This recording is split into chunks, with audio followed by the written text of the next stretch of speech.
بسم اللہ الرحمن الرحیم۔ حضرت لقمان حکیم ایک بہت دانا شخص گزرے ہیں جن کا تذکرہ قرآن پاک میں موجود ہے۔ ایک دن ایک مجلس میں تشریف فرما تھے اور لوگ ان سے نصیحت کی باتیں سن رہے تھے۔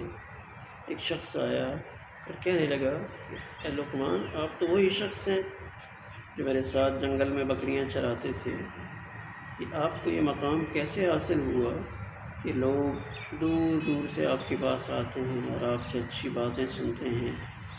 تو آپ نے ارشاد فرمایا کہ میں نے 2 چیزوں کا خیال کیا اور 2 چیزیں وہ میں نے اختیار کیں۔ ایک ہمیشہ سچ بولنا اور دوسرا فضول کاموں سے اور فضول باتوں سے اجتناب کرنا۔ اس وجہ سے یہ مقام مجھے حاصل ہوا۔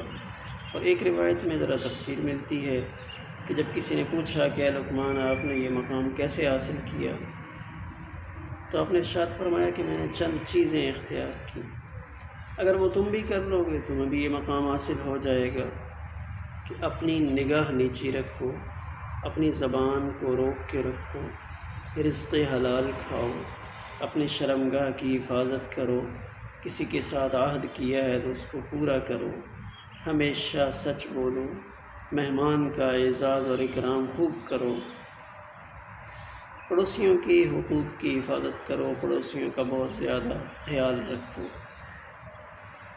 اور ایک شخص ان کے پاس آیا اور ان کو حقارت کی نظر سے دیکھنے لگا، تو آپ نے ارشاد فرمایا کہ میرے موٹے موٹے ہونٹ نہ دیکھو، بلکہ یہ دیکھو کہ ان ہونٹوں سے کلام بہت نرم نکلتا ہے۔